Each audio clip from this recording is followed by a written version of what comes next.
Muy bien, muy buenas tardes, bienvenidas, bienvenidos a los que nos acompañan ahora ya conectados en línea, también a los que nos puedan ver más adelante una vez que hayamos ofrecido el enlace de la grabación. Iniciamos esta segunda sesión en línea del Seminario Permanente Comunicación y Sociedad del Grupo de Investigación en Teoría y Tecnología de la Comunicación de la Universidad de Sevilla, ahora apoyado por la Cátedra Radio Televisión Española en Contenidos Culturales y Creatividad. Seminario que coordinan muy eficazmente Jesús Albarrán Ligero, Francisco Javier Martín López y Sofía Sánchez. Quiero recordar que comenzamos precisamente con una importante aportación de Carolina Meloni sobre feminismos transversales y que ahora la sesión del día de hoy lleva por título Literatura y ensayo a Bobby Hopkins, Bob Dylan y el folk revival de los 60, a cargo de Jesús Albarrán Ligero. Jesús no necesita presentación entre nosotros, pero quiero que quede constancia porque luego puede verse en línea y siempre es necesaria esa referencia. Como sabemos, los que le conocemos desde hace tiempo, Jesús es doctor en comunicación por la Universidad de Sevilla, Cádiz, Huelva y Málaga, en el doctorado interuniversitario en comunicación, con una espléndida tesis doctoral, las estructuras antropológicas del imaginario en el espacio videolúdico, la poética de Final Fantasy VII. Yo tuve el honor de presidir ese tribunal de esa tesis codirigida por Luis Navarrete y Jesús Jiménez Barea. Y Jesús llegó a ese punto de su formación doctoral tras haber realizado la licenciatura en periodismo, proceso en el que estuvo también en la Universidad de Teramo, en Italia. Fue alumno del máster universitario de escritura creativa de la Universidad de Sevilla, como muchos de los que nos acompañan, y creo que es uno de nuestros referentes en el ámbito de las humanidades digitales. Además de múltiples publicaciones ya y participaciones en congresos, quiero destacar especialmente el Premio Manuel Albar de Estudios Humanísticos 2020 de la Fundación José Manuel Lara a la labor investigadora por la obra a la que se va a referir en el día de hoy, obra que fue candidata al Premio Nacional de Ensayo 2021, de lo que doy fe, porque yo he sido este año miembro del jurado del Premio Nacional de Ensayo, que la consideró como una valiosa aportación. Y creo que la lectura de Jesús Albarrán reforzó y contribuyó a que por primera vez el Premio Nacional de Ensayo se ofreciera una obra sobre música. No fue la suya, Jesús es muy joven y tendrá ocasión, yo creo que de conseguirla, pero eran las dos únicas obras candidatas al Premio Nacional de Ensayo con implicaciones musicales y ganó la de Ramón Andrés por Filosofía y Consuelo de la Música en Editorial Acantilado, obra que también recomiendo encarecidamente.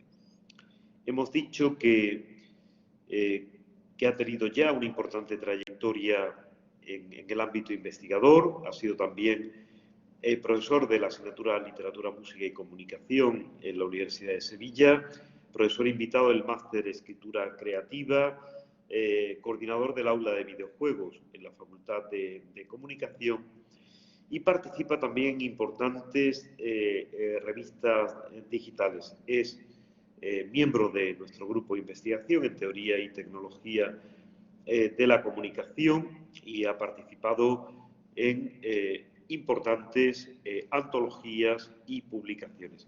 No le quiero quitar ni un minuto más. Creo que la presencia dinámica en este seminario, que es el lugar donde sembramos semillas, de jóvenes investigadores como Jesús, es un auténtico regalo.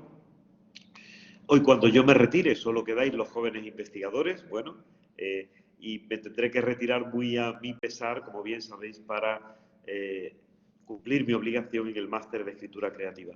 Pero ya ni un minuto más le quito. Le agradezco a Jesús su presencia, su compromiso, su dedicación al seminario, a todas nuestras actividades, y le doy con mi gratitud más profunda la palabra, gratitud que hago extensiva a Quisco, a Sofía también por esa labor espléndida de realización de los carteles en las que ha tomado el relevo de nuestro querido Manuel Grullón Lozano, que sé que probablemente nos vea en diferido.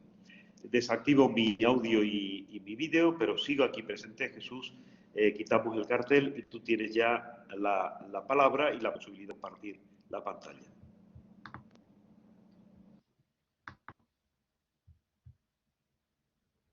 Ok. Comparto un segundo. ¿Es posible? No sé si veis la diapositiva. ¿Todo bien? Perfecto. Vale. Pues bueno, después de esta cariñosa acogida que en realidad siempre me sobrepasa, ¿no? Como la minuciosidad con la que has escogido, Manuel Ángel, en la presentación, el currículum vitae, ¿no? Bueno, solo puedo agradecer la generosidad de Gitkus y sobre todo el excelente trabajo de Kiko, de Sofía, siempre capitaneado por Manuel Ángel, por darme la oportunidad de poder reflexionar con vosotros al fin y al cabo, ¿no? Esto es un seminario donde se plantan semillas, ¿no? Pero también crecen y se comparten una a otra, ¿no? Poder reflexionar con vosotros sobre esta permeabilidad, ¿no? O porosidad que existe entre la literatura y el ensayo y el periodismo. Literatura entendido desde mi punto de vista como un acto más concreto, específico. Para mí cualquier acto creativo significativo es F de la página escrita y puede ser considerado como literatura, ¿no? Pero vamos a hablar de literatura en sentido concreto, específico, y también sobre todo de periodismo, ese periodismo de investigación y de creación, de las dos cosas que tanto me han influido a la hora de escribir A Boy Walking, ¿no? Que es un libro que ni yo mismo sabía muy bien si iba a escribir o no. Permitidme que organice esta pequeña presentación en dos bloques, creo que es lo más operativo. Primero, un recorrido general por cómo estas voces del periodismo creativo, de investigación, han marcado, digamos, la obra, ¿no? Y después hablar de la propia obra en sí, ¿no? Y también de la figura de Dylan, que digamos que la obra es orbita sobre no solo Dylan, pero también Dylan, y toda la eclosión cultural que hubo en los 60, ¿no? En este folk revival de Norteamérica. Como decía, me quiero retrotraer hacia los inicios, brevemente, hacia los antecedentes, los orígenes de esta relación, siempre compleja, ¿no? Complicada, con muchos matices, con muchas aristas del periodismo con la literatura y el ensayo. Félix Rebollo habla de un periodismo oral con jugulares con que de hecho nos lleva al núcleo, ¿no? de la obra que nos sale al encuentro, porque en realidad Dylan es otra cosa que un trovador, ¿no? Un bardo, como veremos más adelante. Y vemos como, sí, creo que lo tengo aquí montado, de hecho. Vemos cómo nos retrotraemos hasta 1509, ¿no? Creo que es el primer pliegue del que se tiene constancia, se conserva aún, de ese periodismo oral, ¿no? Ese periodismo versificado, literario, tanto así que se puede, muchos académicos así lo subrayan, que se puede considerar al Cantar del Mío Cid como una especie de protoperiodismo, ¿no? Un reportaje eminentemente realista de cerca de 1270, ¿no? Como digo, siempre hay esta relación, ¿no? entre los espacios creativos, entre las dimensiones creativas, en todo, ¿no? En el cine, en la literatura. yo lo llamo los tentáculos culturales, ¿no? Existe una estrategia del discurso periodístico, o eminentemente periodístico, que tiene un reflujo en la literatura y de la literatura al periodismo. Esto se va a dejar notar, sobre todo, en la estandarización y la uniformidad del periodismo, sobre todo en el siglo XIX. Ya no tenemos esas relaciones de sucesos, ¿no? Esos avisi que nos hablaban de algo extraño, extravagante, que estaba fuera de las coordenadas de lo normal, de la cotidianidad, ¿no? Y que procedían de lugares lejanos, ¿no? Incluso, alguna vez incluso grotescos, ¿no? Y que van a empezar a decaer en función de cómo proliferan las gacetas, ¿no? Que es un periodismo más continuado, más estandarizado, ¿no? Ya desde ese inicio, por supuesto que encontramos esa connivencia entre escritores y periodistas. Sin ir más lejos, por ejemplo, el padre de la novela inglesa, Daniel Defoe, Charles Dickens, Truman Capote, seguramente os sonará a todos, Gabriel García Márquez o Elena Poniatowska, ¿no? Como decimos, hay parece que convergencia desde los inicios de un periodismo que a mí siempre me ha interesado mucho y que ha marcado sustancialmente la manera de escribir a Boy Walking, ¿no?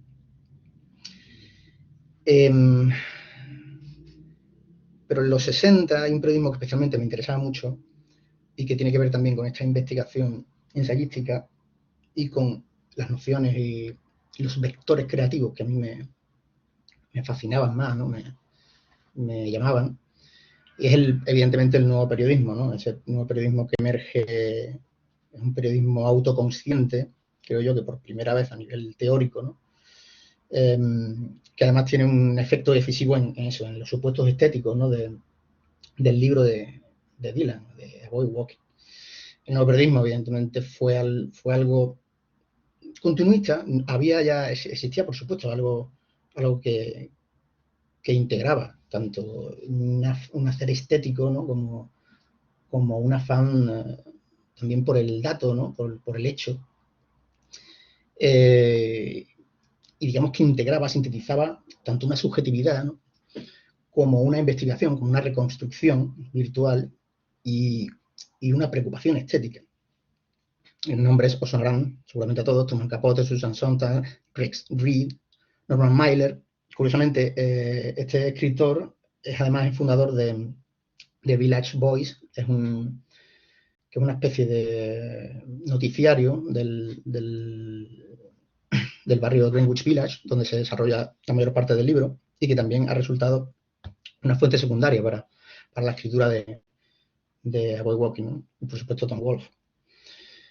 Como digo, no es algo nuevo, no es algo, esta especie de mirada intencional, estética y además preocupada por el hecho factual, no es nueva, y hay algunos antecedentes españoles que seguramente habréis leído todos, ¿no? Mariano José de Larra, el impresionismo de Azorín, por ejemplo, Pío Baroja, Ortega y Gasset, Chávez Nogales, especialmente Chávez Nogales últimamente, Julio Camba. Pero en los 70-80 hay como una especie de, por lo menos yo identifico, una especie de obsesión por delimitar lo que es la realidad de la ficción, ¿no? Como términos polarizados y contrapuestos. Bernard Chillón, por ejemplo, en su periodismo informativo de creación, categorizan de una manera incluso temática, ¿no? El periodismo como el periodismo informativo, de no ficción, referencial, no argumentativo, convencional, un lenguaje convencional, el periodismo de creación, que es una forma híbrida, es el género informativo y además una floreciente preocupación estética. Hay una hibridación de géneros periodísticos incluso, en este PIC, como ellos lo llaman, y después el periodismo de creación, ¿no? Que es totalmente libre a nivel de creación, pero enmarcado dentro del ámbito del periodismo. Como digo, hay una obsesión por delimitar de alguna manera el objeto del sujeto, ¿no? Ese periodismo objetivista y el periodismo subjetivo. se entabla un debate en torno al mito de la objetividad, ¿no? Es algo que es recurrente cuando hay esa autoconciencia del periodismo como un discurso estético y además un discurso de verdad, ¿no? Un discurso de realidad. Digamos que ese mito de la objetividad, que digo que hay una especie de posesión en los 70 y 80, es un mito que ya desarrollarían los llamados o mal llamados teóricos postmodernos, que lo desarrollan este mito de la objetividad y ejercen una crítica importante en el ámbito académico. Por ejemplo, tenemos a Derrida, la deconstrucción del texto, ya no sabemos, y tampoco nos importa, ¿no? qué es aquel sentido que el autor nos proyecta, sino los textos son artefactos que se pueden deconstruir, ¿no? La simulación de Baudrillard o Lyotard, y todo eso va a llevar a cierto perspectivismo del que ya habló Nietzsche, y que en nuestros días ha desembocado en una, bueno, yo creo que deriva radical lo siento, del conocimiento parcelado que es este perspectivismo, ¿no? Lo que muchos llaman posverdad.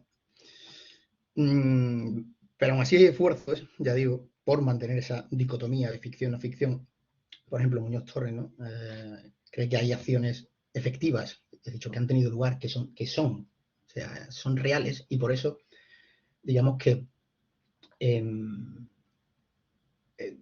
tienen que ser recogidas por textos periodísticos. Y las acciones posibles, ¿no? Ese poder ser, ¿no? A nivel metafísico, y que por tanto deben estar recogidos por los textos literarios. Y que también entroncan con la teoría de los mundos posibles de Deleuze, ¿no? Hay una anécdota muy curiosa sobre los límites entre lo literario y lo periodístico que siempre me ha parecido deliciosa, que tuvo lugar en 2010 o en 2011, no sé si la conocéis. Viene a raíz de un artículo de Francisco Rico en El País, a través a coalición de la ley que restringía el consumo de tabaco, en el que hace un alegato encendidísimo a favor de la ley, y en el que subraya varias veces que él no ha probado nunca el tabaco, ¿no? Es un texto de opinión y digamos que unos días después Milagros Pérez Oliva le responde con otro artículo de opinión desvelando que efectivamente él es un fumador empedernido y que su posición es contraria a la que defienden en el artículo de opinión, ¿no? De teoría y realidad de la ley contra el fumador, que le llamó Francisco Rico. A todo esto, Javier Cercas se mete entre medio y digamos que defiende a capa de espada a Francisco Rico y también a esa capacidad o inventiva que tiene el periodista de utilizar elementos de ficción en los propios artículos de opinión. A lo que Arcadia Espada le contesta con un texto que a mí me parece sublime y en el que relaciona a Javier Cercas con un incidente ficticio, pero en ningún momento dice que es ficticio, sobre una redada policial en un burdel, y en el que Arcadia Espada señala que efectivamente Javier Cercas estaba en ese burdel, ¿no? Es delicioso, ya no sé si tengo o no tiempo de leerlo, pero bueno, que por lo menos quería sacar el texto y animaros a que lo busquéis en vuestra casa y lo leáis, ¿no? Se llama El gato al agua, el texto, de Arcadia Espada, en El Mundo, 2011, no recuerdo qué día, pero bueno, lo podéis buscar, lo tenéis creo que en el repositorio del Mundo lo tenéis. Pero vamos, no tiene desperdicio porque es una obra literaria, ¿no? Y sin embargo, así estaba reconstruyendo el argumento de que efectivamente sí importa si se miente o hay trazas de ficción en los artículos de opinión, ¿no? Ya digo que es un debate arcaico, pero aún así estamos todavía debatiendo, o estábamos debatiendo en 2011, sobre la oportunidad o no de que los artículos de opinión estuvieran bañados por este tipo de comentarios de ficción, ¿no? Como también he hablado hoy con Jota, que ha sido un encuentro muy grato, y como también sé que a Manuel Ángel, yo como a Manuel Ángel no me gusta hablar de realidad y ficción, me gusta hablar de lo factual, como decía Gerald Gennet, y lo ficcional, ¿no? Sobre todo porque nuestro cerebro, o sea, demostrado que tiende a la estructura narrativa, ¿no? Toda aquella existencia, digamos que es un autorrelato, ¿no? que el ser humano proyecta sobre aquello que le ocurre para que su vida tenga una coherencia, una adecuación y un sentido, ¿no? Y digamos que con el libro, al fin y al cabo, lo que quería era hacer un acercamiento a lo factual, al hecho referencial, pero tratado a través de la ficción. Me pretendía una reconstrucción virtual e imaginaria del hecho, ¿no? Y claro, eso me acercaba peligrosamente al ensayo, pero era un ensayo imaginativo. Hay una serie de libros que han tenido una incidencia sobresaliente a la hora de la búsqueda de una voz narrativa concreta que yo quería plasmar, o de unas voces narrativas concretas que yo quería plasmar en el libro, y que han sido Las Crónicas Urbanas de Manuel Vicent, también El Cuerpo y la Ola, de Muñoz Molina, por supuesto, Las Apariencias, La Noche de los Tiempos, sobre todo, ya hablaré sobre La Noche de los Tiempos un poco más adelante, y Plenilunio, Astronomía de Francisco Umbral, a pesar de lo que dice Francisco Umbral en alguna de sus columnas, y Los Placeres y los Días, y por supuesto Soldados de Salamina y Relatos Reales, ¿no? Son como una referencia son una serie de referencias que a mí me sirvieron para reflexionar sobre esas voces narrativas, ¿no? Esas voces poéticas. Bueno, creo que nos metemos con la obra en sí. Humphrey y Bowlby son dos escritores que han escrito sobre Dylan. Tenían un libro que se denominaba Another Bob Dylan Book, ¿no? Del 91 creo que era.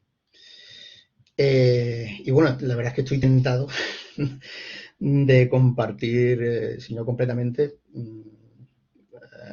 a Pachas, ¿no? Su opinión, ya que creo que efectivamente existen una cantidad de bibliografía sobre Dylan que es excesiva, ¿no? Entonces, ¿por qué, no? ¿Por qué otro maldito libro sobre Bob Dylan, ¿no? que dirían los escritores de este libro? Por dos razones, evidentemente. Una es completamente personal e íntima, y es que yo tenía una necesidad de acercarme a la cultura popular norteamericana, una fascinación que venía de hace años, ¿no? de la cultura popular norteamericana y sobre todo musical. Y también a través de una carencia. La segunda razón es una carencia de cariz bibliográfico. Yo identificaba un déficit con respecto a la bibliografía que existía en el mundo anglosajón. Aquí teníamos poco más que 3 o 4 libros de referencia de Dylan, y no eran para nada los más importantes, y me parecía que los libros que se encontraban en las estanterías anglosajonas no se habían traducido después del premio Nobel de Dylan, ¿no? Después de que le concedieran el premio Nobel, que a mí me parecía algo, eso sí me parecía ficción. Lo primero que pensé justo cuando leí que le iban a dar el premio Nobel a Dylan fue que por fin iba a poder leer la biografía de Statuto, por ejemplo, ¿no? O de Robert Shelton. Pero sin embargo, pasaron los años y ninguna editorial lo traducía al español. También son obras complejas, sobre todo la de Robert Shelton, porque es un volumen monográfico extensísimo, de más de 1000 y pico de páginas. Pero bueno, son obras que, si se hubieran traducido al español, hubieran sido muy rentables, y, lo más importante, que relataban una serie de anécdotas que yo consideraba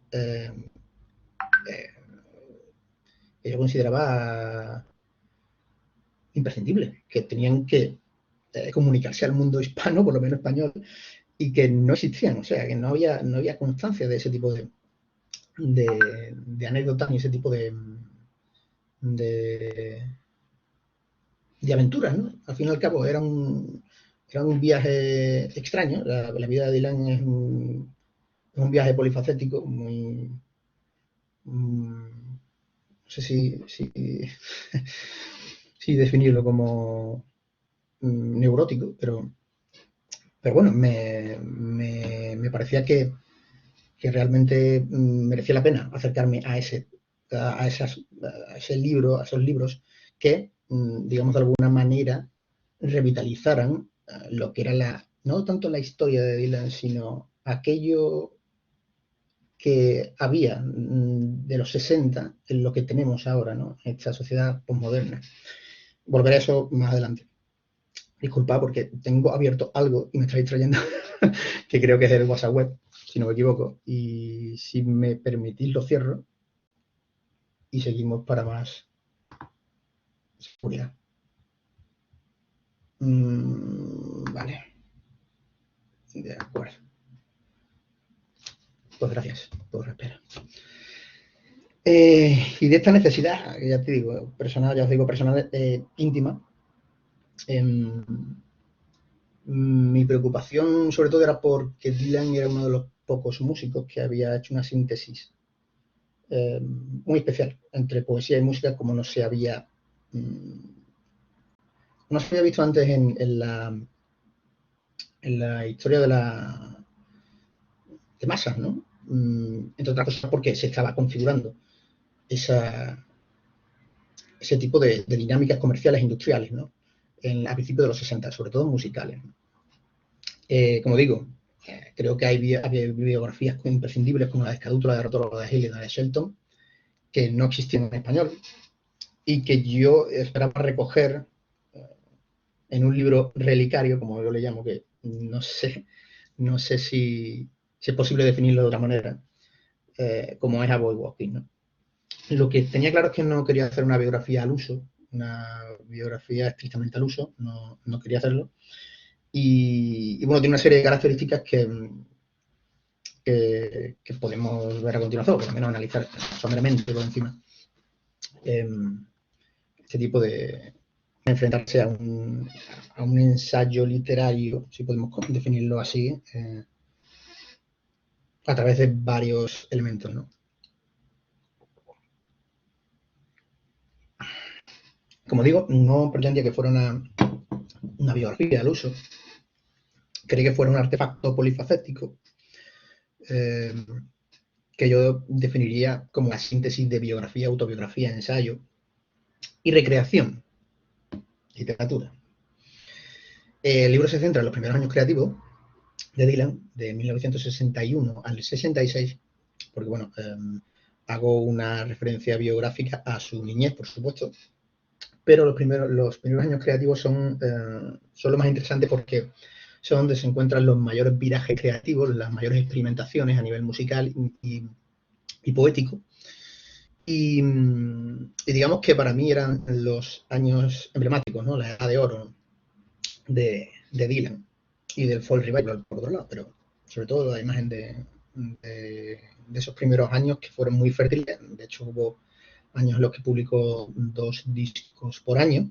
65, un año especialmente prolífico, tiene casi 3 discos. Tiene un single y 2 discos. Y otro en camino, que se publicaría a principios del 66. Y como digo, pretendía abordar este camino arduo para conocer la imagen de Dylan a través, por supuesto, de un análisis poético y textual de sus canciones. Estamos cerca del ensayo creativo, más periodístico más académico que periodístico. Y después tuvo una influencia brutal, como dije, tuvo una influencia determinante. Un libro de Muñoz Molina, que se llama La noche de los tiempos, no sé si lo habéis leído, os lo recomiendo. También es un buen tocho, tenéis que tener tiempo. Y es un libro que marcó mucho una de las voces poéticas del libro, porque la voz narrativa de ese libro es especialmente plástica, ¿no? La voz narrativa se empeña en imbuirse de las atmósferas. Y a veces es el personaje el que habla y otras veces es el propio escritor que quiere aprehender, apresar lo que significa el personaje y lo que está sintiendo el personaje, siendo desde fuera, siendo completamente exegético, ¿no? La noche de los tiempos tuvo una gran influencia, ya digo, en el planteamiento de esa voz en concreto. Y después me planteaba transitar esas calles del Greenwich Village que a mí me fascinaban, ¿no? Había toda una eclosión cultural, social, política que a mí me encantaría vivir, ¿no? Entonces, mi intención era ser riguroso, pero a la vez con esa gran cantidad de datos, fabular, ¿no? También quería que fuera una obra fragmentaria por motivos obvios, que tuviera cierta anarquía aparente en su estructura. Porque, y esto me lo dio una película excelente que tiene Tom Haynes, se llama I'm Not There, es una película sobre Dylan, no sé si la habéis visto, la recomiendo. Película de 2011 también, junto con el libro de Muñoz Molina, fíjate. Creo que sí, de 2011. Habla de Dylan, o sea, es una película que trata sobre la vida de Dylan, pero sin hablar de Dylan. Quiero decir, parece como un estudio fractal de la personalidad de Dylan, ¿no? Por ejemplo, hay historias paralelas, ¿no? Es un cuadro de diferentes historias, coral, y cada una de las historias, digamos, que reflexiona, que ahonda una, en una característica de la personalidad de Dylan, ¿no? Por ejemplo, hay un niño que viaja en los trenes de carga, se escapa de casa y va siempre con una guitarra y toca el blues, ¿no? Empieza a aprender de maleantes y esa parcela de la personalidad de Dylan, o sea, esa parcela del niño es un símbolo de cuando él comenzó a tantear el blues, ¿no? De hecho, hay una referencia muy específica en algunas escenas, en una película altamente poética, muy metafórica, con una imagen bellísima a veces. Hay una escena en la que el niño se cae al río, está en un tren, se cae al río, porque le quieren robar la guitarra, y se lo come una ballena, ¿no? Claro, yo cuando vi la película por primera vez, fue en 2012, 2013, no había leído lo que he leído hoy, ¿no? sobre Dylan. Y claro, cuando lees que Dylan idolatró Moby Dick, ¿no? En esa edad particularmente, ¿no? Me parece que el trabajo de investigación de Tom Haynes tiene un sobresaliente, ¿no? En cualquier caso, os la recomiendo. Y tiene algo que ver con esta voz fragmentaria de cierta anarquía aparente que me gustaba que estuviera presente en la esencia del libro, porque a Dylan se le ha achacado siempre que tiene una personalidad incoherente, inadecuada, y muchas inadecuaciones que muchas personas, de hecho incluso físicas, ¿no? Dice, un día parecía súper delgado y otro día parecía que parecía que había engordado 30 kilos, ¿no? Todo estaba además basado en ficciones, en historias, ¿no? Él falseaba muchísimas historias. Nadie sabía cómo se llamaban en realidad. Tenía ese juego metaficcional de abrazar una historia y vivir como como ese personaje, ¿no? De hecho, a un entrevistador de radio, no recuerdo la emisora, le preguntaron qué pensaba de Dylan. Él había sido uno de los pocos que le había entrevistado en sus inicios. Y dijo él, interpretó, o sea, inventó una canción sobre su vida y la interpretó. Eso lo llevó al éxito, ¿no?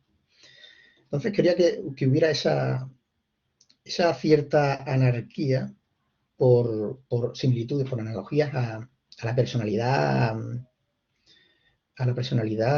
fractal de Dylan, ¿no? A esa personalidad que muchos definían como volátil, ¿no? También quería que fuera orgánica, que fuera amena, que tuviera un hilo estructural intuitivo y después que fuera rigurosa, que tuviera repleta de datos, mapas, declaraciones, pero todo eso desde un plano ficcional en muchas ocasiones, ¿no?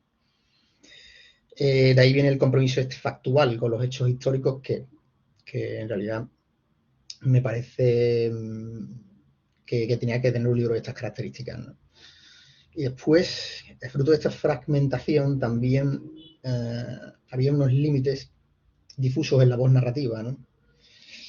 Permutando tipos de narrador, homodiegético, heteroegético, focalización externa, etc.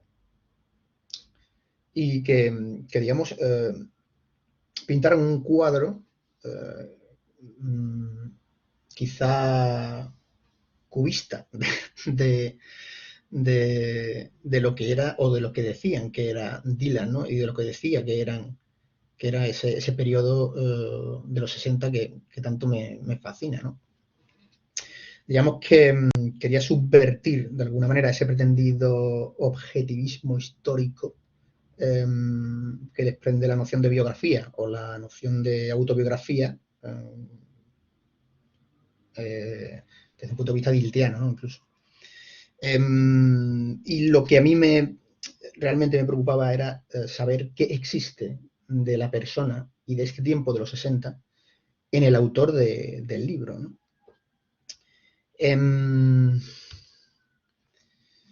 Bueno, las fuentes. En realidad, cuando me acerqué a las fuentes, tenía claro que era un personaje icónico, es decir, había una ingente bibliografía. Era un personaje público y notorio y además famoso.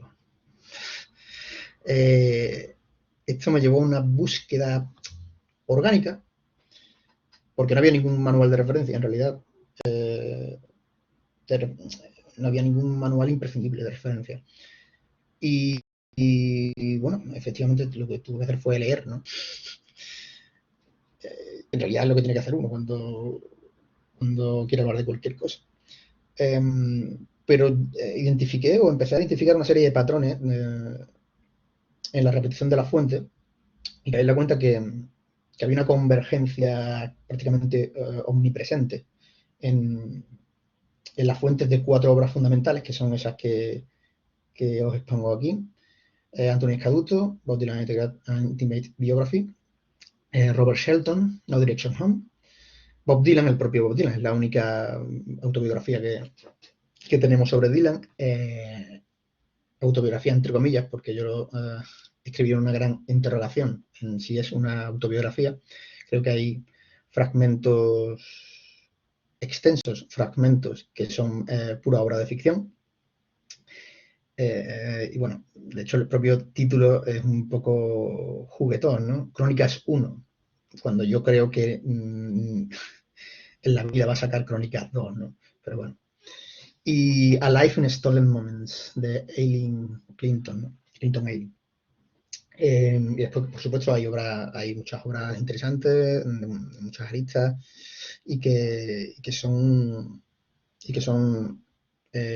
sirven para ubicar toda la figura que parece que es Dylan, ¿no? Cuando empecé a categorizar la fuente, me di cuenta de que eran fácilmente identificables en 3 grupos, ¿no? Basadas en el tipo de información y en la manera en que se estructura. esta información.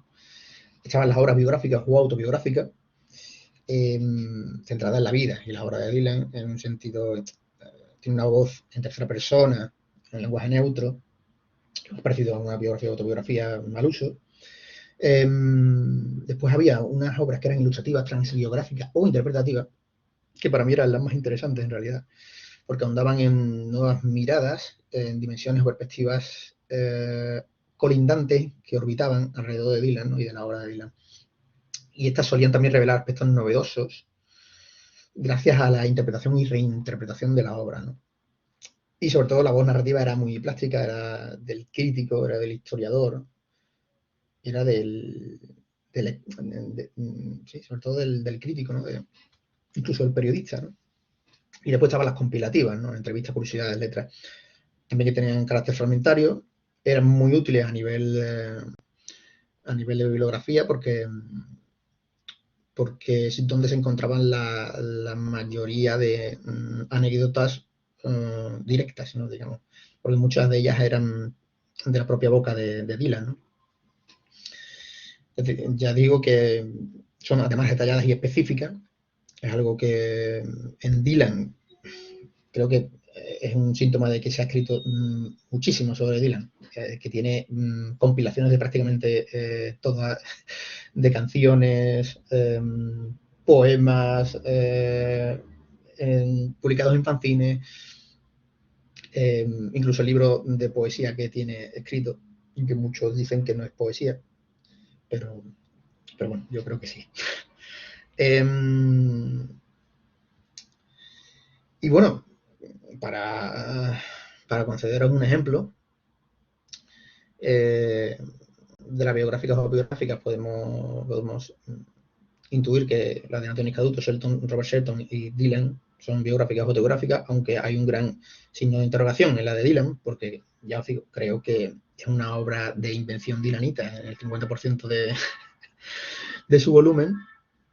Y después las instructivas autobiográficas o interpretativas, ahí tenéis algunos de los títulos por si os queréis apuntar y queréis empezar esta loca andadura por revisitar o acercaros a la figura de Dylan.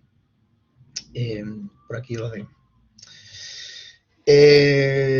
Ahora nos centramos en el contenido de la obra más que en su estructura y en sus elementos, en sus características. Digamos que me acerqué a Dylan por esta densidad poética y por semántica de las letras, como ya os he dicho. Prácticamente actualiza la imagen del bardo, ¿no? Esa imagen del Escalda o de Orfeo, ¿no? O de Vital. Robert Graves tiene un libro muy interesante sobre los bardos, la música y la poesía. Se llama La diosa blanca, por si no lo conocéis. Os lo recomiendo muchísimo. Es un libro con una teoría muy interesante, una teoría estética muy interesante sobre poemas arcaicos de Gales. Y creo que hace también una recopilación ingente sobre las formas druídicas y bárdicas, ¿no?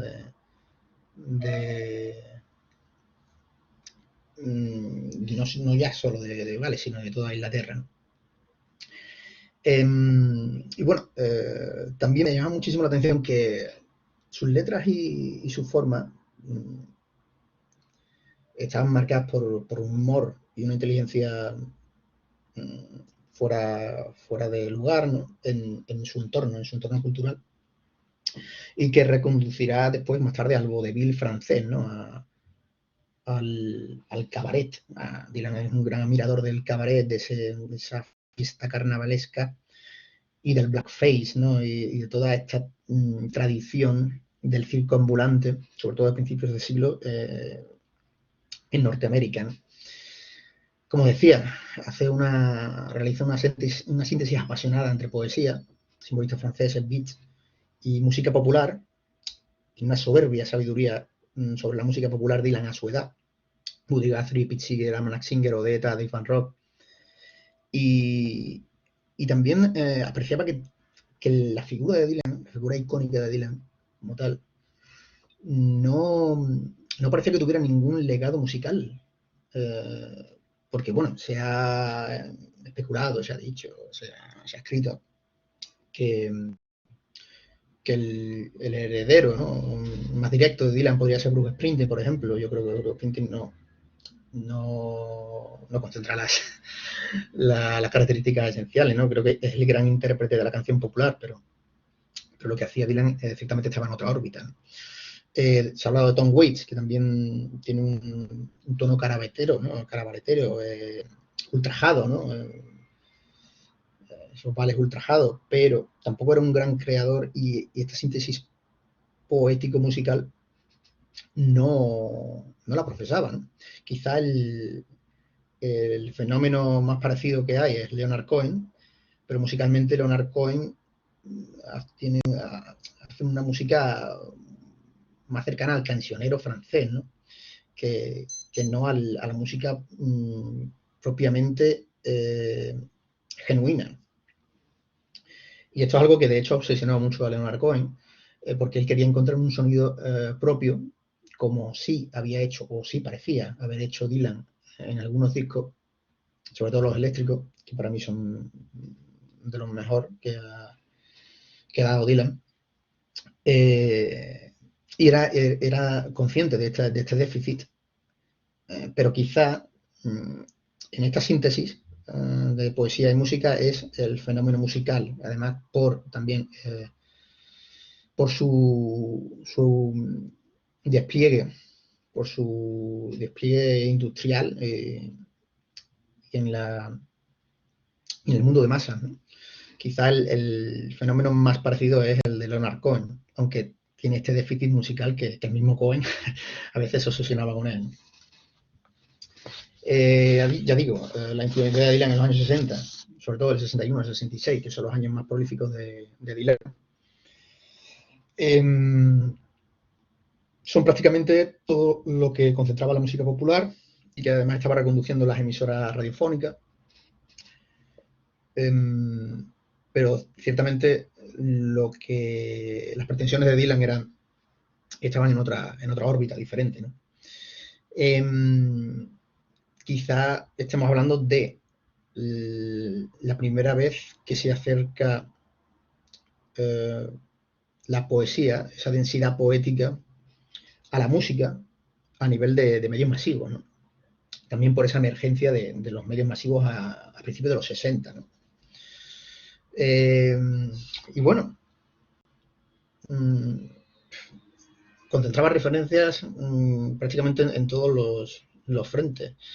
Se ha escrito que Dylan alcanzó el eléctrico o abrazó el eléctrico en el 65 con ese viraje que tuvo del folk de la canción protesta a una canción más intimista y también al eléctrico, ¿no? Para nada, Dylan desde el inicio fue un admirador de Elvis Presley, de Bill Haley and the Comets, de Jerry Lee Lewis, de Little Richard, de Paul Butterfield Band y de un folk comercial que muchos se olvidan de que Hank Williams es como uno de los grandes iconos, ¿no?, norteamericanos.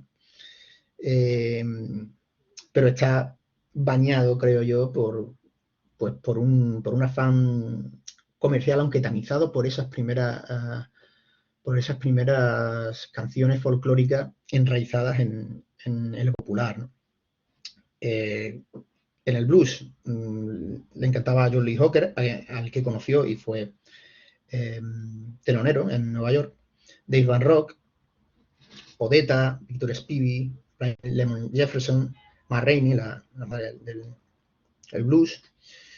Y todo esto lo absorbió sobre todo el blues, esta obsesión por el blues durante los años de no universidad, como yo le llamo, porque fue a la universidad, pero estuvo poco tiempo en las clases. Y después la influencia casi eterna del folk de izquierdas, ¿no? El viejo folk de izquierdas, ¿no? Led Belly, la primera vez que Dylan escucha algo mínimamente parecido a folk, que no sea Hank Williams, fue en la fiesta de graduación que le dieron su familia. Por la mañana encontró entre los regalos de la fiesta unos discos de 78 revoluciones, estos discos de 78 revoluciones de Lead Belly. Lead Belly es un personaje enorme de la música popular norteamericana, del blues. Tiene una vida, increíble. Se pasó la mitad de la vida huyendo de la cárcel, ¿no? Era una persona de color en países del sur y tenía una personalidad muy fuerte, tal como bueno, se puede apreciar tanto en sus declaraciones como en documentos de la época y las grabaciones de los hermanos de los Lomax. Y le fascinaba a Dylan toda esa iconografía del pillo, ¿no? Del hobo, del cantante con los pies itinerantes que se ganaba la vida yendo de un sitio a otro y viviendo de la incertidumbre, ¿no?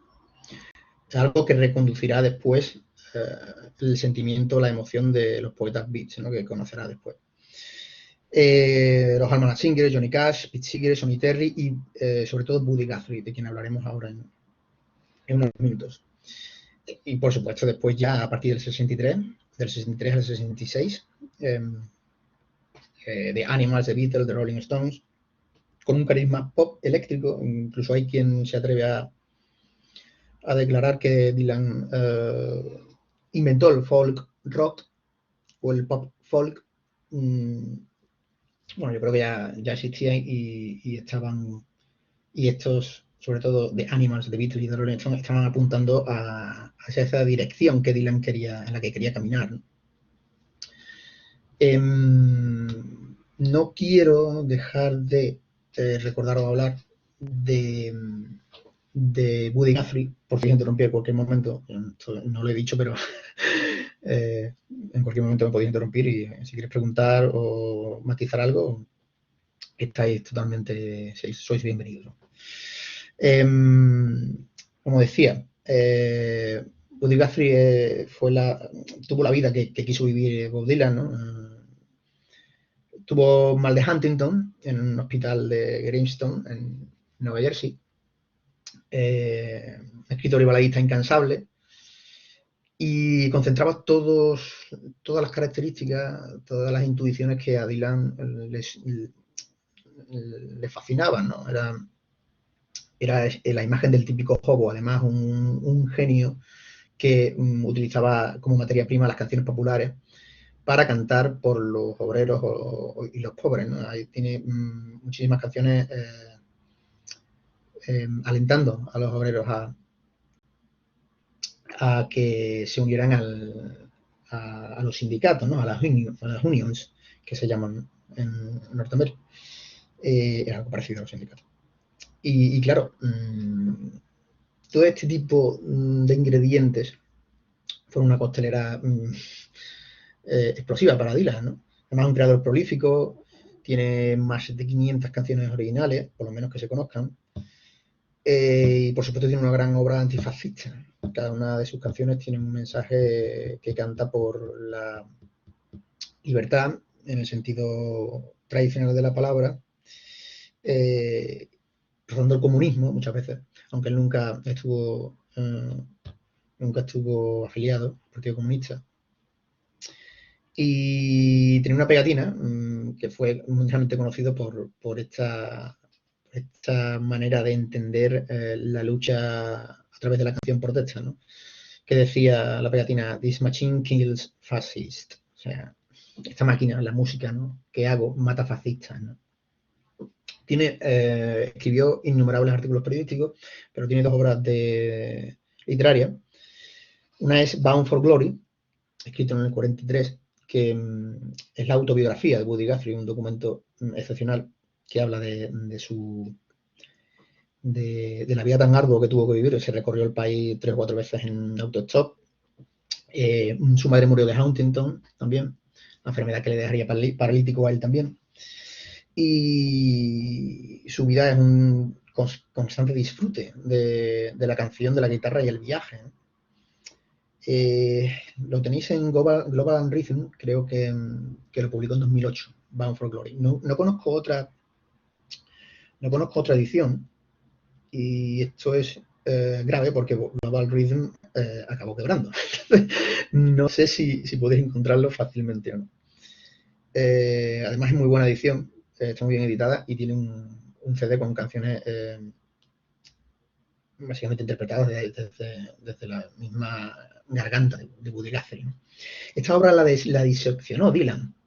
Se obsesionó tanto con la obra de Bound for Glory, con el personaje histórico de Woody Guthrie, que incluso a veces le decía a sus amigos que le llamaran por su verdadero nombre, Woody Guthrie, ¿no? Recuerdo una anécdota que fue una broma que le hicieron en una fiesta, ¿no? Estaba todavía en Minneapolis, que fue en estos años de una universidad, en 1960, finales de los 60. Todavía no había llegado a Nueva York, ¿no? Y ellos le dijeron, él estaba muy borracho en una fiesta, ¿no? En Minneapolis hace mucho frío, además estaba en invierno, y le dice, Bobby, está aquí Woody Guthrie ha venido a verte, ¿no? Y claro, él se fue directamente a la puerta, totalmente sin abrigo, vestido, ¿no? Y cogió un catarro de mil demonios, y él, aún así, pensaba que Woody Guthrie estaba ahí, ¿no? Era una obsesión que le costó más de un disgusto a Bob Dylan. Y después publicó Una casa de tierra, que es un alegato por la autonomía del propio individuo y de su forma de vida, que la publicó por primera vez, creo que en Anagrama, en 2014, y que fue prohibida por su contenido sexual, cosa que todavía me cuesta entender, porque no fue censurada por su alegato ideológico, sino por su contenido sexual, que para mí es mínimo y para nada provocador, ¿no? Algo que nunca entenderé. Escrita en el 47. Son las dos obras que tiene, una biográfica y creo que la única novela que tiene es Una casa de tierra, ¿no? Que está basado en su experiencia en Oklahoma, por supuesto.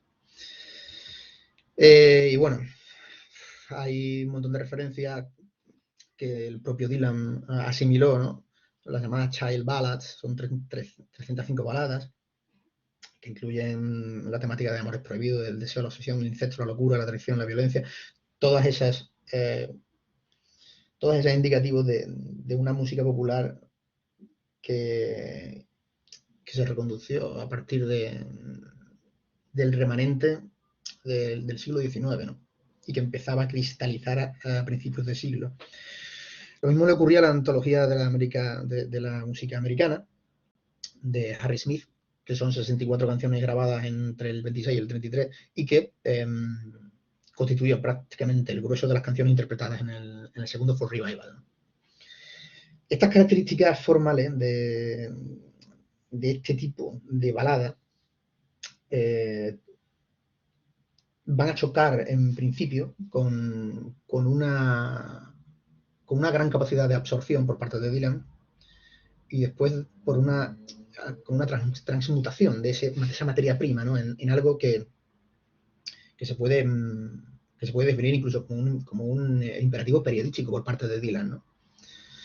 Hay un lenguaje directo, tienen referencias bíblicas, trabajan una épica romántica, el polvo, el camino, esa imagen del hobo, ¿no? Que hemos hablado de aquel personaje desgraciado que muchas veces se encuentra en la cárcel, otras muchas se mete en una serie de problemas sociales que tienen que ver con tienen que ver con conflictos policiales, obreros, sindicales, y sobre todo con una manera de entender la vida y la música como un camino que se abre hacia todas direcciones, ¿no?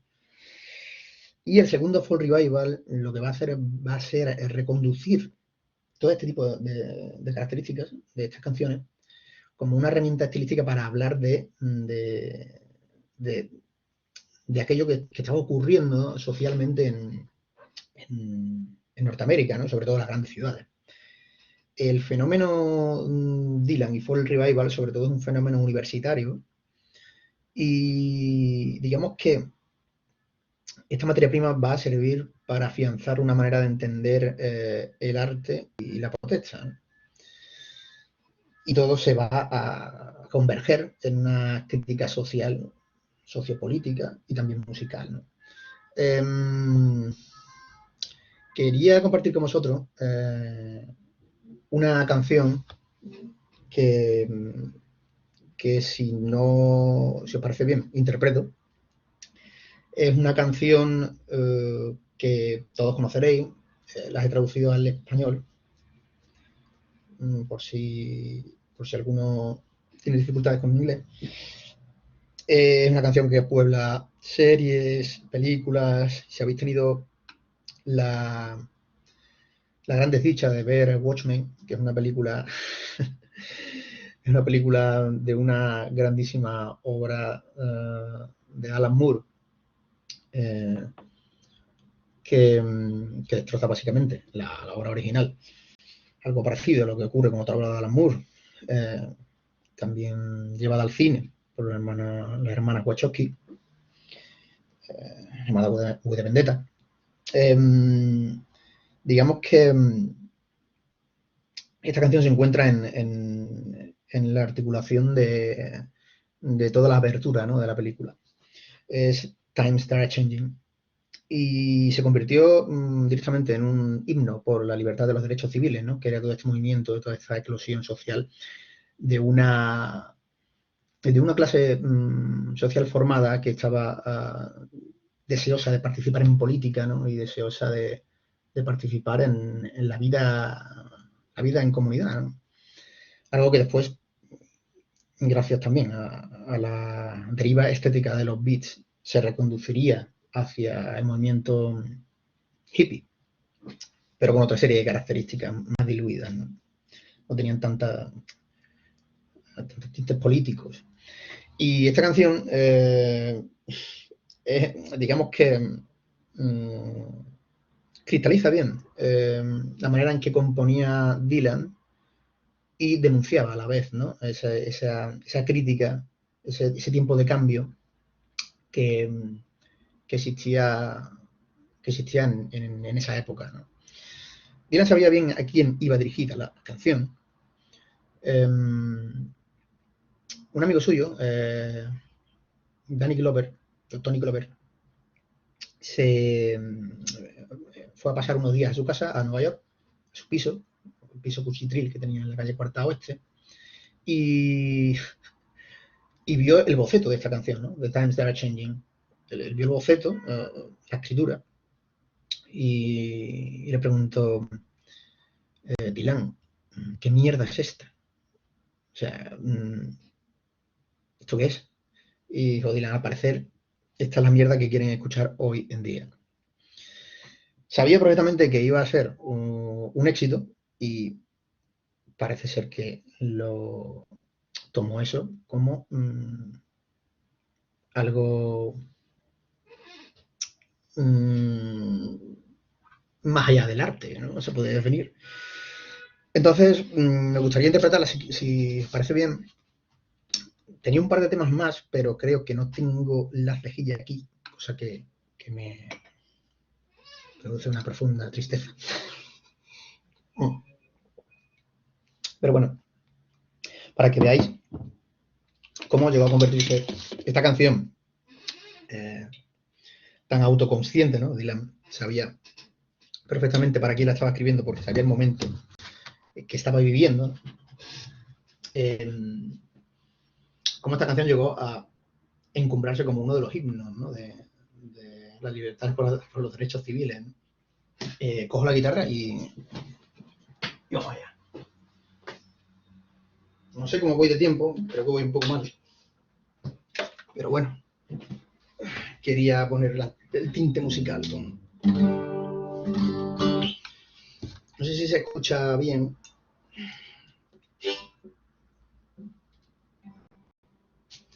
No sé si se escucha bien. Y voy a revisar los comentarios. Vale, perfecto. Pues vamos allá.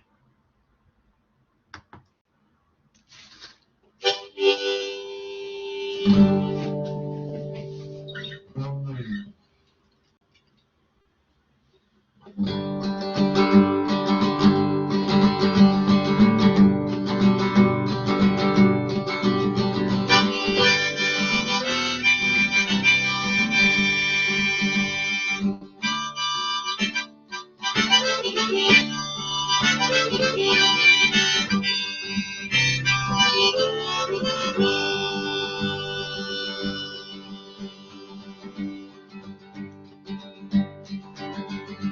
gather round, people, wherever you're on, and at midnight the waters around you are rolling up into somewhere be drenched to be born.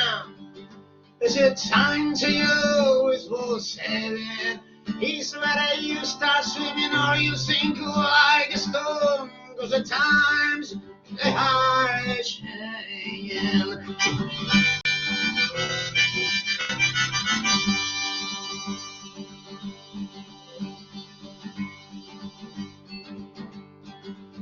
Some critics and journalists who propose us when you pen and keep your eyes wide, the chance won't come again. And don't speak too soon for the wheels still spin. And nobody will know what it's naming. For the losses now will be the wind. 'Cause the times they are changing.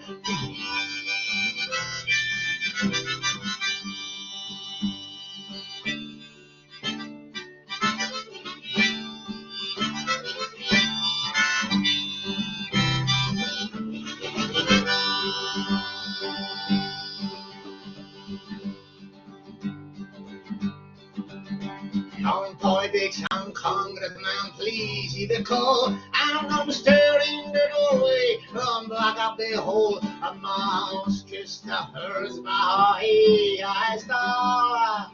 It's about an outside region. So the walls shaking your windows, I'm rather your walls, 'cause the times they are changing.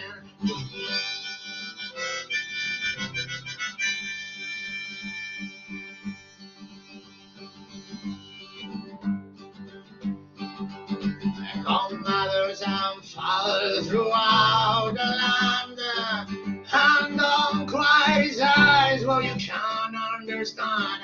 Your sons and your daughters and beyond your command. Your old is rapidly aging. Please get out of the new one if you can't lend your hand, 'cause the times they are changing.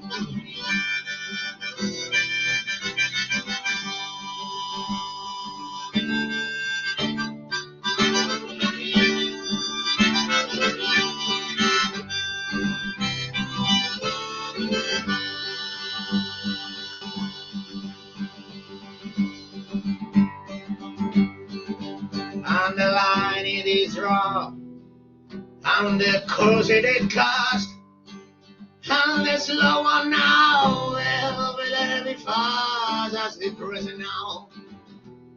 Let it be past.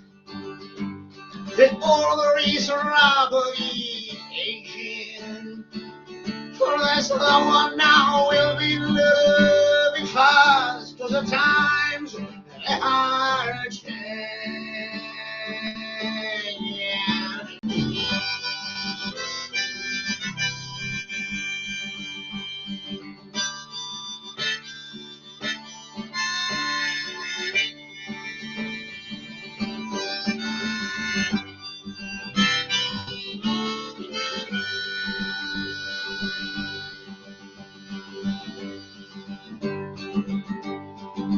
Cause the times they are changing.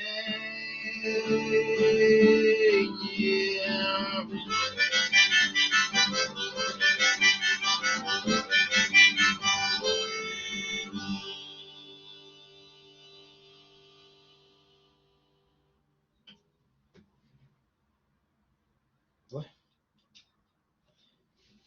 C'est fini.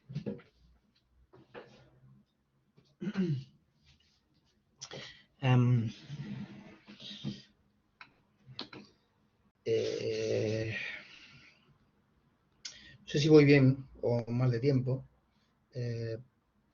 Quisco, como moderador absoluto, me paras cuando quieras, o me paráis cuando queráis. Cuando queráis. No tenéis... y bueno, entonces seguimos, ¿no? No hay objeciones. Quería que os fijarais sobre todo en el lenguaje porque veis que, aunque es relativamente realista, ¿no? Sí que tiene una vocación de metáfora, ¿no? El lenguaje que se va, digamos, a resituar y también a consolidar la siguiente fase de Dylan, ¿no? Una fase totalmente influida por los simbolistas franceses, este movimiento contra el realismo y naturalismo, bueno, lo conocéis, ¿no? Exaltación de la espiritualidad, la imaginación, el sueño, y también está documentada el estudio de Dylan, de estos principales exponentes, ¿no? Del simbolismo francés, como pueden ser Mallarmé, Verlaine o Rimbaud, ¿no? Esto es una anécdota muy divertida. Dave Van Rock, que era como su guía, ¿no? Era un músico bluesero de Nueva York, le llamaban el alcalde de McDougal Street. Recuerdo una película de los hermanos Coen, si os gustan los hermanos Coen seguramente habréis visto Inside Lewis Davis, ¿no? Dune Lewis. Se basan iconográficamente en la figura de Van Rock, ¿no? Oscar Isaac hace de Van Rock, sobre todo en los temas de personalidad, no se parecen en absoluto, pero bueno, hacen un juego ficcional, ¿no? Y aparece de hecho Dylan al final de la película, ¿no? Es una película preciosa que además muestra toda esa eclosión estética desde los 60, lo muestra con una banda sonora espectacular. Me fascina mucho la película, no solo por la película en sí, que es todo una odisea moderna, ¿no? Sino por cómo recrea la atmósfera de la época. Y este Dave Van Rock estaba en su piso, bueno, estaban discutiendo como solían hacer en un bar y le dice, eso es como los simbolistas franceses. Y dice, ¿dile a quién? Dice, ¿dile a quién? ¿De qué estás hablando? Y dice Dave Van Rock, ¿no conoces a los simbolistas franceses? Y le dice, ni idea. Esa misma semana, 2 días después, Dave Van Rock se pasa por el piso de Dylan y encuentra una antología de simbolistas franceses hiper subrayada y muy antigua en el piso de Dylan, ¿no? Ahí es otra muestra de cómo Dylan hilaba la ficción y cómo iba espolvoreando esa imagen de genio en ciernes, ¿no?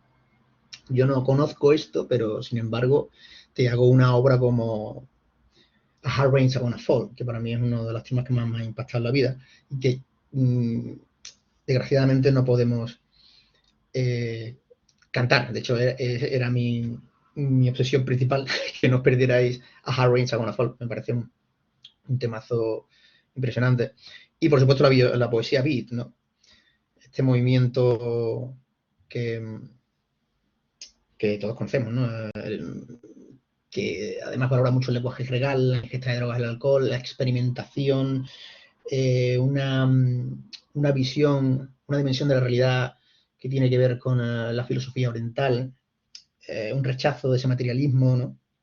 Ese rechazo de ese materialismo como las ciudades del neón, ¿no? Que decía Allen Ginsberg, ¿no? Esa lógica vitalista del viaje, ¿no? El jazz también como potencia. El término beat, hay quien declara y afirma que viene por el hecho de golpear la batería del jazz, ¿no? Que siempre ellos identificaron como catarsis poética.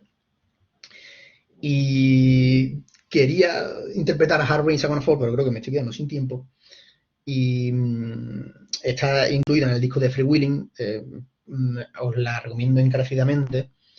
Es una rara avis que preconiza un simbolismo que será más marcado. Parece que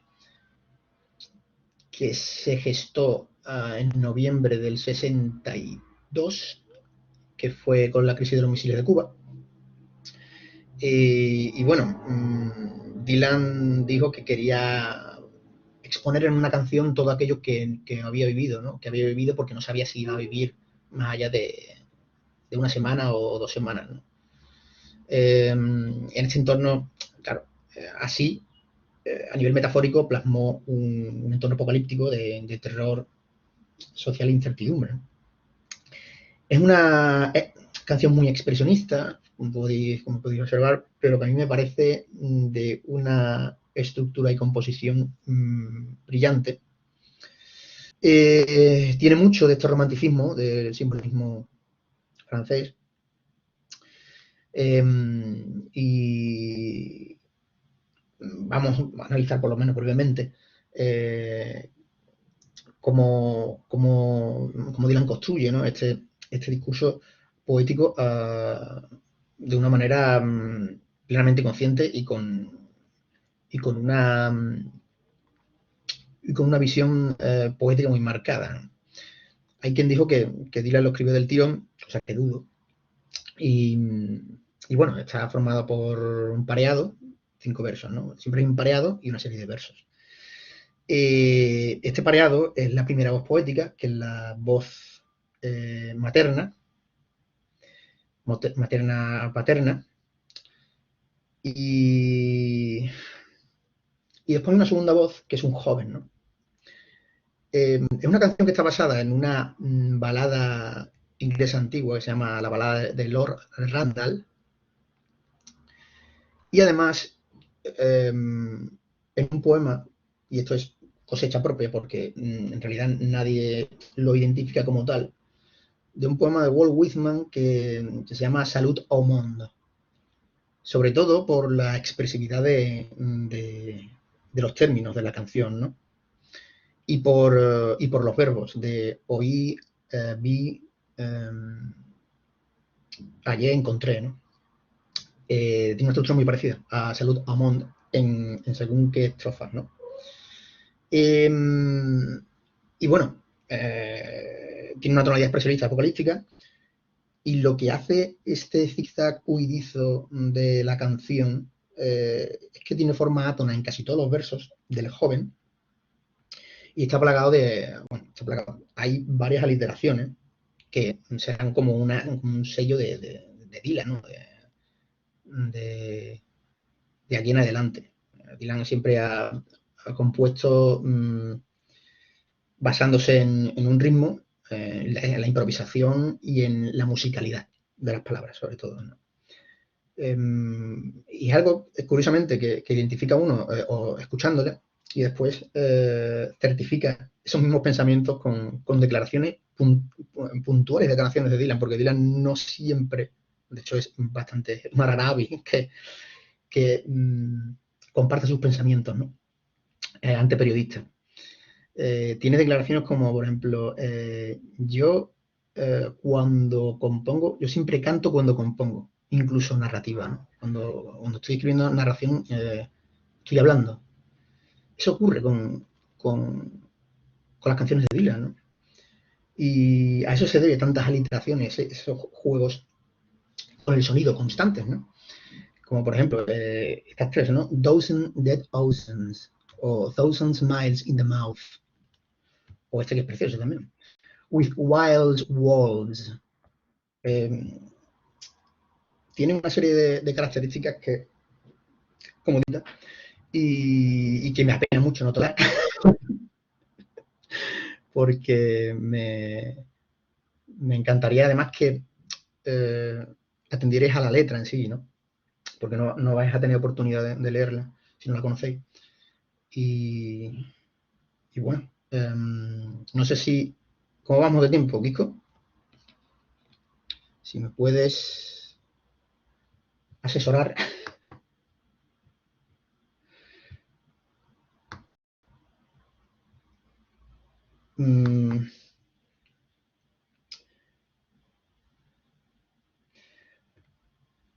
Bueno, creo que la voy a tocar y así salimos de dudas. Lamentablemente no voy a poder tocar armónica porque no la tengo en el tono, porque no tengo el CG aquí, pero bueno, creo que merecerá la pena por lo menos que la escuchéis y que veáis esa diferencia entre las dos voces poéticas, como incluso la marca musicalmente, ¿no? Con un la de por medio, y es una canción muy bella.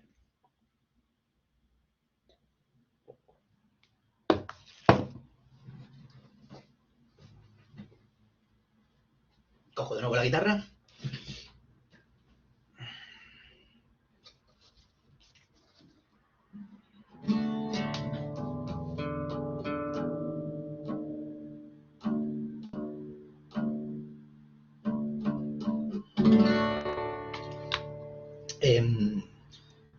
Espero que los comentarios sean sí, toca. O también podéis opinar,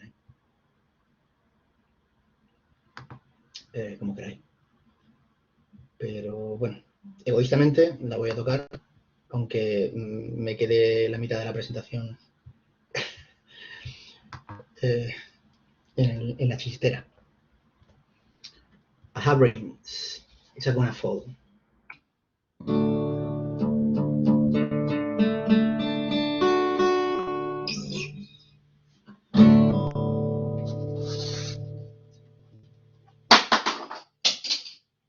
No ocurrió nada.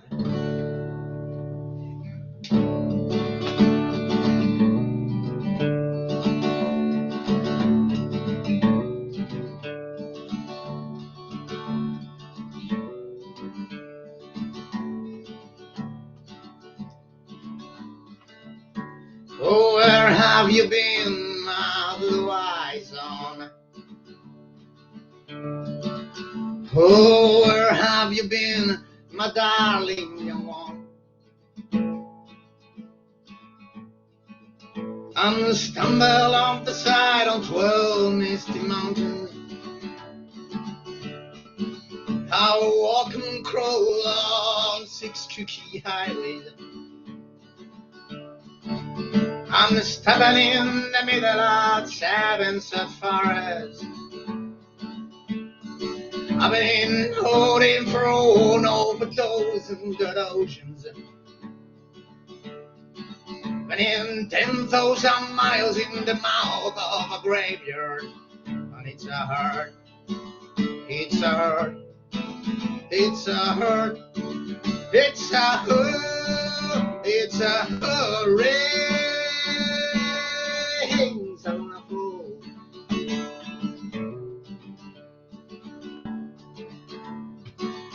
Oh, why did you see my blue eyes on? Oh, why did you see my darling, you one? I saw a newborn baby with wild wolves all around it. I saw a highway of diamonds with nobody on it. I saw a black branch with blood that could ripple. I saw a room full of a men where the hammers are bleeding. I saw a white ladder all covered with water. I saw 10,000 talkers whose tongues were broken. I saw 10,000 workers in the hands of your children. It's a hard, it's a hard, it's a hard, it's a hard, it's a hurricane.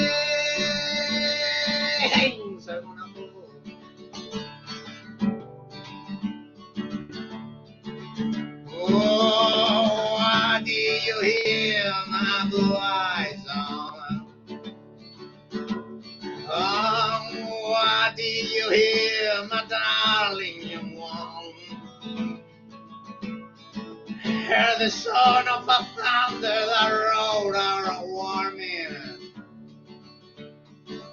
Hear the roar of a wave that could drown the whole world.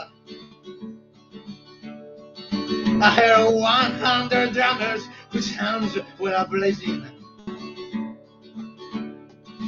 Hear one person stare. I hear many people laughing. Hear the son of a poet who died in a gutter. Hear the son of a clown who cried in the alley. It's a hard, it's a hard, it's a hard, it's a hard, it's a hurry. So on a fool.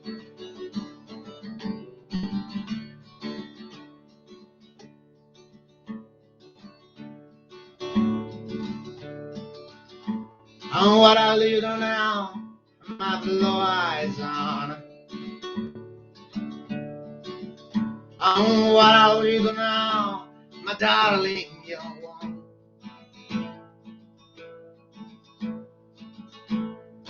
And I going back out for the rain start falling. I will walk to the depths of the deepest black forest, where the people are many and their hands full of empty. The pellets of poison are flooding their water.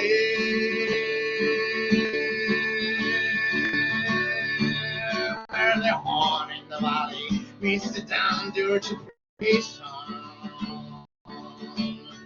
And the executioner faces is always well hidden. Well, the hunger is ugly, well, the souls has forgotten. Where the black is the color, well, none is the number. And I tell it, I'm thinking, I'm taking, I'm breathing. I refract from the mountains so others can see it.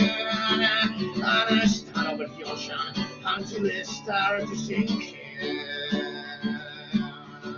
But I know myself well before I start to sink in. It's a hard, it's a hard, it's a hard, it's a hard, it's a hurry.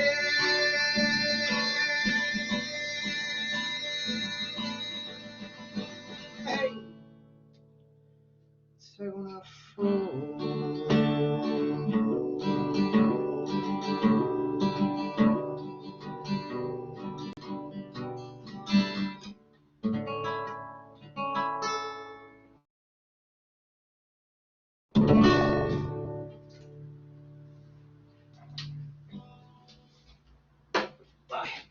Bueno, está en otro tono, mucho más bajo, porque no tengo cejilla. Pero bueno, más o menos con que hayas tenido tiempo para visualizar la letra y demás, que creo que es una canción impactante y también una de las, yo creo que, mejores canciones que tiene Dylan. Hay quien, Paul Williams, decía que Dylan tiene cuatro grandes obras, ¿no? Una es Blowing in the Wind, y otra es Like a Rolling Stone. Y la tercera dice que es Hard Rain, I Wanna Fall, cosa con la que estoy de acuerdo. La cuarta es Time Start Changing, la cuarta es Mr. Tambourine Man, que tampoco la puedo tocar hoy, porque no tengo la armónica, y creo que ya me estoy cediendo, de hecho, de tiempo, pero bueno, quedaba por aquí algunas incursiones poéticas, el movimiento beat, que básicamente se van a concentrar en Another Side of Bob Dylan, del año 64, y que está sembrado con un tono intimista, alejado de la canción protesta, una sobrecarga metafórica en algunos temas. Hay en este disco, que no es el mejor de los que grabó Dylan, de hecho es un disco que está tocado de aquella manera porque además tuvo solo una sesión para grabarlo, porque debían tener el disco listo para una sesión de comerciales de Columbia Records y necesitaban el disco ya, ¿no? Y tiene 3 temas que me parecen brutales, de los cuales quería tocar My Back Pages, pero tampoco ni tengo armónica ni tiempo. Chimes of Freedom, la canción architocada por Bruce Springsteen, y todo el mundo se cree que la canción es de Bruce Springsteen y no es de Bruce Springsteen, es de Dylan. Y Mr. Tamboy Man como bisagra a los discos eléctricos, ¿no? Quería tocar Mr. Tambourine Man, no es posible. Y es cuando concentra todas esas referencias poéticas, musicales, toda su sabiduría musical y su relación con la literatura y con la poesía se verán, yo creo que aumentadas exponencialmente en los 3 discos eléctricos que tienen a veces una carga existencialista tremenda, apocalíptica y grotesca, ¿no? También veo mucho de este ambiente, esta densidad carnavalesca, ¿no? De la que venimos hablando, que tiene que ver con lo monstruoso y lo satírico y también con el escenario, ¿no? Como juego de luces y juego de máscaras, ¿no?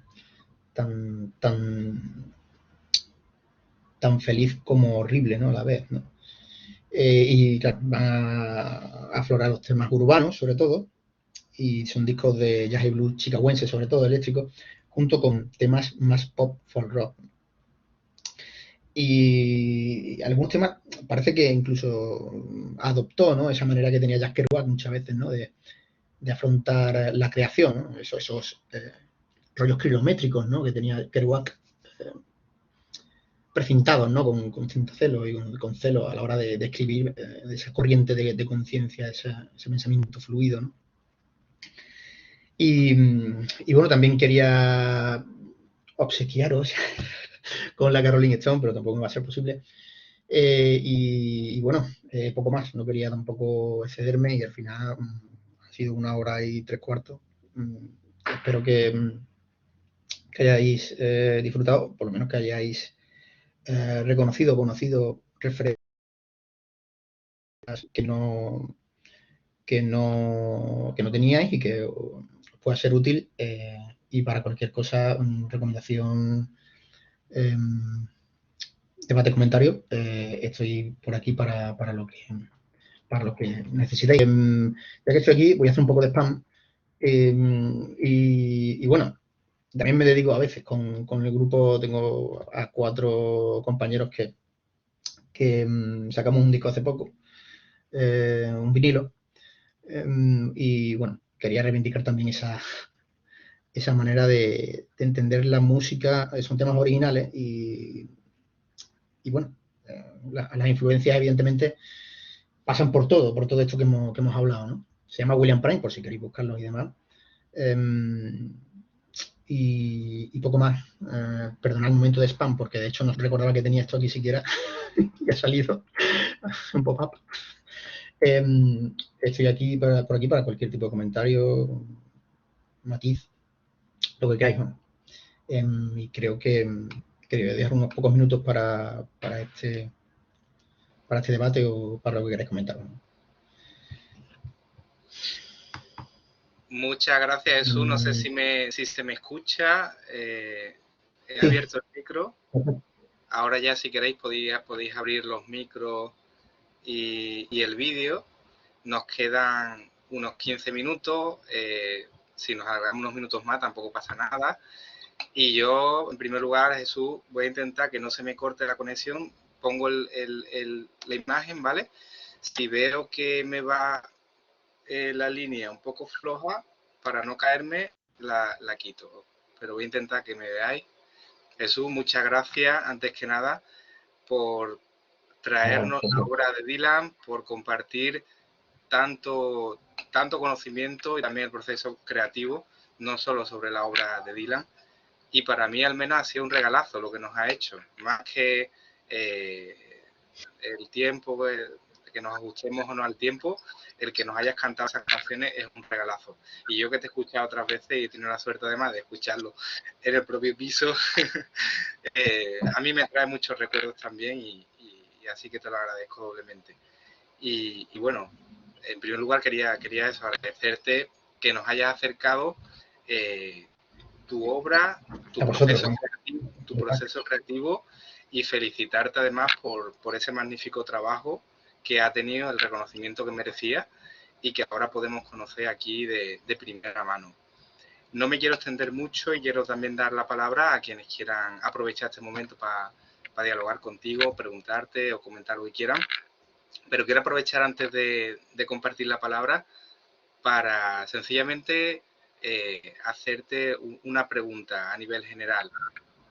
Sí. Sé que hay poco tiempo hoy, pero por curiosidad, si tuvieras que decirnos algunos descubrimientos que has hecho a lo largo del proceso de escritura, el proceso de creación de la obra, acerca del propio proceso creativo, acerca de la voz o voces poéticas, que hemos visto que hay complejidad en eso, ¿no?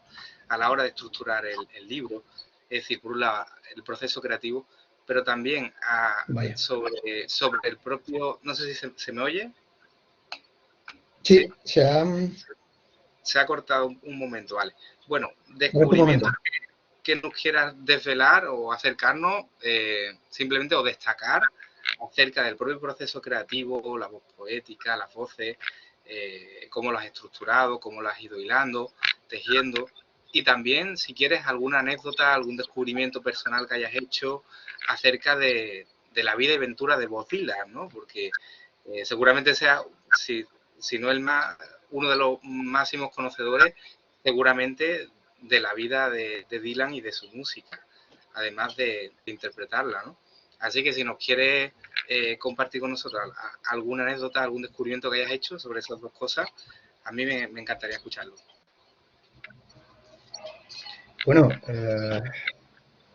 claro, que es un libro de hallazgos, quiero decir. No es otra cosa. Es como comentábamos, ¿no? Un libro relicario porque contiene cosas importantes para mí.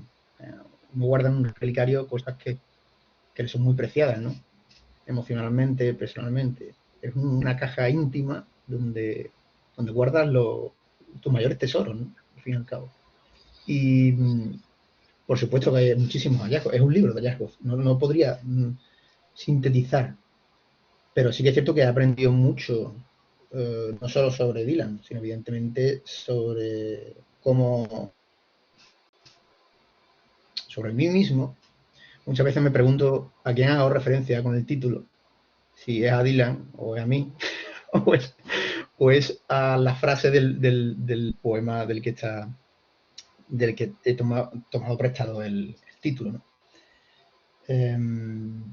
Entonces, por supuesto que hay muchísimos hallazgos del proceso creativo, hay muchas maneras de enfocar la pregunta, pero sobre todo esa articulación de voces se han estructurado de una manera muy orgánica a la hora de ir escribiendo, ¿no? O sea, la necesidad de la voz poética se ha ido revelando muchas veces, bueno, sobre todo a los poetas, creo, que se os presentará, porque en realidad es un acaecimiento. Esa capacidad de sorprenderte a ti mismo cuando escribes algo, muchas veces, ¿no? Sobre todo en poesía. A mí me...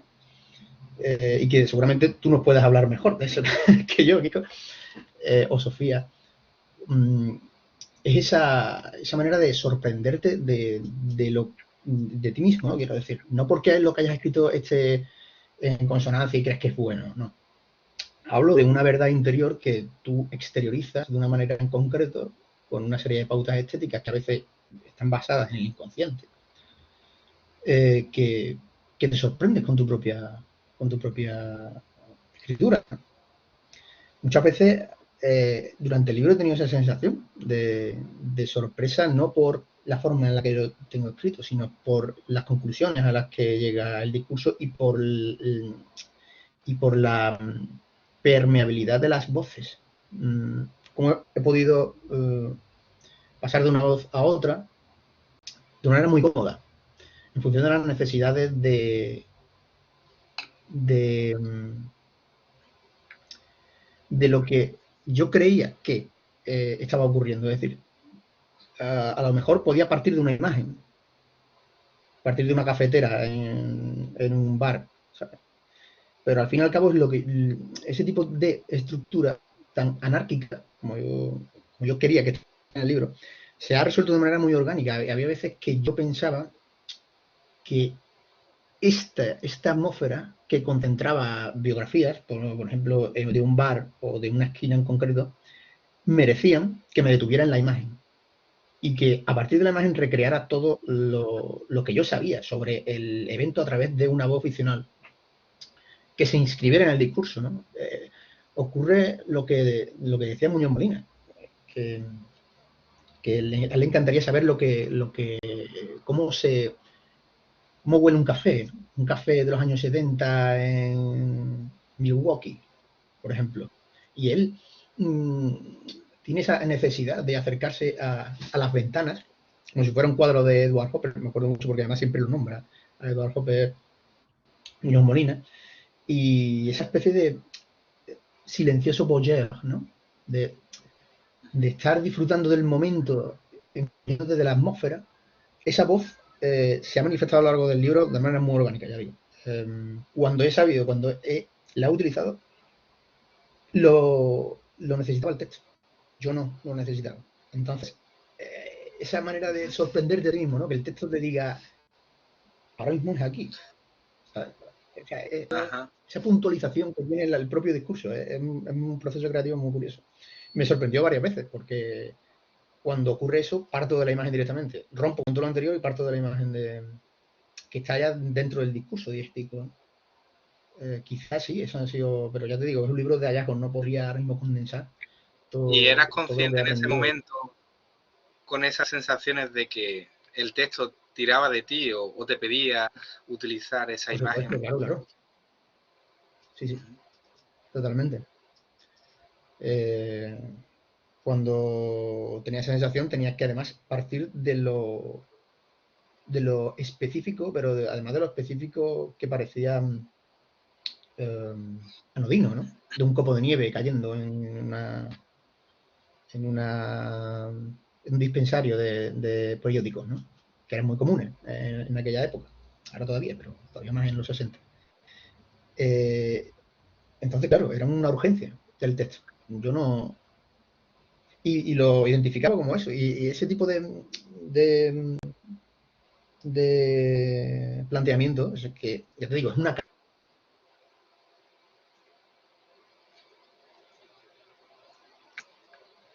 Jesús, creo que he dejado de escucharte por un momento y no sé si soy yo o es tu micro. Ha sido justo ahora. Vale. Ahora te escucho. Ha sido justo ahora, vaya. Pero como me he caído antes, no estaba seguro de si era yo o era el tuyo. Básicamente Muchas gracias, Jesús. Y sobre Bob Dylan, Vida y Aventura, sé que en el libro, como tú comentas, se pueden decir muchas cosas, pero simplemente si quieres seleccionar ahora mismo alguna anécdota, algo que especialmente te haya supuesto un descubrimiento que quieras destacar ahora mismo, ¿no? Algo singular o que tú digas, mira, me apetece compartirlo, ¿no? Pues esa metaficción de Dylan a la hora de mostrarse a sí mismo como lo que no es, ¿vale? Siempre estaba creaba durante la conversación, incluso durante cualquier conversación siempre estaba creando, era un creador nato, ¿no? Y había una estupidez enorme, pero hay una anécdota que él está creo que Francia, está leyendo un periódico sobre él, ¿no? Que pone el anarquista de los jóvenes, creo, ¿no? Y es un artículo que lo destroza. lo destroza por completo a nivel de crítica, dice que su voz es cacofónica, que parece una rana en un lago cantando, que no entiende cómo vende tantas entradas, lo pone a parir. Y estaba por allí un amigo suyo que cuenta la anécdota que mientras que estaba leyendo el periódico dijo, estoy contento de que no sea yo del quien están escribiendo, ¿no? menos mal que no están escribiendo de mí, ¿no? Entonces ese surrealismo, ¿no? El surrealismo de tantas máscaras, ¿no? A la hora de presentarse a la realidad y a jugar con todo lo que es la ficción, ¿no? Claro. No estaba hablando de él porque él era otra persona. Qué bueno. Una pequeña anécdota. Qué bueno. Que me gustaría. Bueno. Y bueno, hoy ha sido un gustazo, de verdad. Ya digo, me he quedado ahí con ganas de... Lástima que no tuviera aquí la cejilla, pero bueno. Y nosotros Totalmente. nos hemos quedado con las ganas de seguir escuchándote. Pero bueno, hemos escuchado además 2 canciones y podemos ahora mismo conversar, y aprovecho por si alguien quiere comentar algo o quiere... Tenemos también comentario aquí de Sofía, que se está despidiendo. Sí, yo es múltiple, por supuesto, Sofía. Yo es un otro, ¿no? Como decía Magritte, ¿no?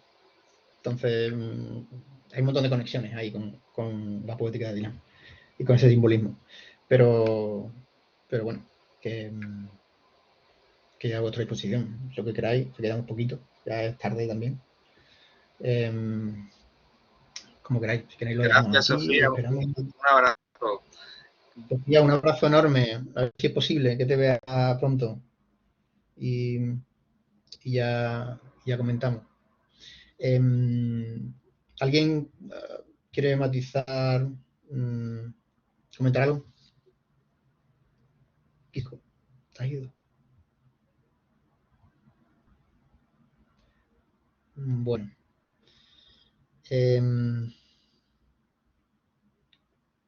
No sé si aún estáis por ahí. Pero nos despedimos entonces con la certeza de que, bueno, por lo menos tenemos un dibujo de los comienzos de Dylan, ¿no? Vale, me he caído por... creo que estoy... no sé, No te preocupes, Kiko. Si no... No. Dime. Claro, lo dejamos aquí. Muchísimas gracias al Kiko y a todos los que habéis estado. Y nada, estoy aquí a vuestro servicio, para lo que queráis. Vale, no hay ninguna pregunta más. ¿Queréis aprovechar a preguntar algo, comentar algo? Todavía tendríamos unos minutos, son casi las 8, pero daría tiempo a alguna pregunta si queréis. Creo que no, de momento no veo ningún micro. Vale, pues entonces, Jesús, muchas gracias. Ha sido un placer, como siempre, no solo hablar contigo, como siempre, escucharte cantando. Y nada, lo dejamos aquí. Y bueno, ya además nosotros seguiremos hablando. Aparte, esto va a quedar grabado. Podemos cortarlo además, ¿no? antes de